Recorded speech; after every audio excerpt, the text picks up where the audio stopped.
आज Doubtnut app download करें। Doubtnut पर अपने सभी गणित, रसायन विज्ञान, भौतिक विज्ञान और जीव विज्ञान के डाउट्स का करो सफाया। बस प्रश्न की फोटो खींचो, एक ही प्रश्न को क्रॉप करो और तुरंत वीडियो सोल्यूशन पाओ। अभी डाउनलोड करें। हेलो, प्रश्न है यहाँ पर क्या कि जीव मंडल आरक्षित राष्ट्रीय उद्यानों और वन्य जीव अभयारण्यों से भिन्न होते हैं क्योंकि इनमें डैश होते हैं, है ना। हम जानते हैं कि जीव मंडल आरक्षित जो होते हैं उसके 3 भाग होते हैं, है ना।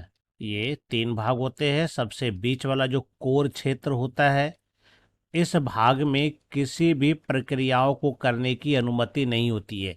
यानी कि यहाँ पर क्या होता है, मानवीय क्रियाकलापों पर बिल्कुल रोक होती है ना। ये मानवीय क्रियाकलाप पर रोक, प्रवेश की भी अनुमति नहीं होती है। ये दूसरा क्षेत्र जो होता है जिसको हम लोग कहते हैं बफर जोन, यहाँ पर थोड़ी बहुत मानवीय अनुमति है, खास करके शोध और अध्ययन से संबंधित यहाँ पर वर्क करने की अनुमति होती है। और सबसे बाहर का जो एरिया होता है जिसको हम लोग कहते हैं ट्रांजिशन क्षेत्र, इस भाग में मानवीय क्रियाकलापों की अनुमति होती है। जैसे यहाँ हम खेती कर सकते हैं, यहाँ पर हम बस्ती बना सकते हैं, है ना।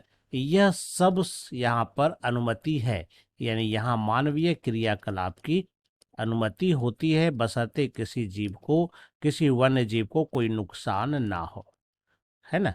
तो इस तरह की सुविधा राष्ट्रीय उद्यानों और वन्य जीवों में नहीं होती है ना। यहाँ पर हम देख रहे हैं कि मानवीय क्रियाकलापों की अनुमति है, लेकिन ये मानवीय क्रियाकलापों की अनुमति अन्य में नहीं होती है ना। जैसे यहाँ देखिए, पहला दिया है मनुष्यों को प्रवेश करने की अनुमति नहीं होती है ना। तो मनुष्य को यहाँ पर प्रवेश करने की अनुमति है, सिर्फ बीच वाले भाग को छोड़ करके जो कोर प्रदेश है। तो ये गलत हो जाएगा। लोग इस तंत्र का एक अभिन्न हिस्सा होते हैं, बिल्कुल सही बात। तो इसमें लोग क्या है, अभिन्न हिस्सा है। यहाँ पर अगर देखें इस ट्रांजिशन वाले क्षेत्र में, तो यहाँ पर लोग खेती करते हैं, बस्ती भी बना के रहते हैं, है ना। और मानवीय क्रियाकलापों की यहाँ पर अनुमति होती है, बस शर्त ये होता है कि वन्य जीव को कोई नुकसान ना हो। तो ये हमारा सही हो जाता है। तीसरा कहता है पौधों पर जंतुओं की तुलना में अधिक ध्यान दिया जाता है। ऐसा नहीं है, ध्यान सब पर बराबर ही दिया जाता है। सजीवों को संपूर्ण जगत से लाया जाता है और भावी पीढ़ियों के लिए संरक्षित रखा जाता है। ऐसा नहीं है, तीनों का तीनों जो होता है यह इन सिटू कंजर्वेशन के लिए ही है, इसलिए कहीं से लाया नहीं जाता है ना।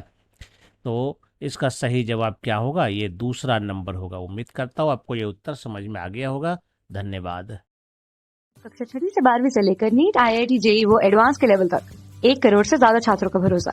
आज ही डाउनलोड करें डाउटनेट ऐप या व्हाट्सएप करें अपने सारे डाउट्स 8400 400 400 पर।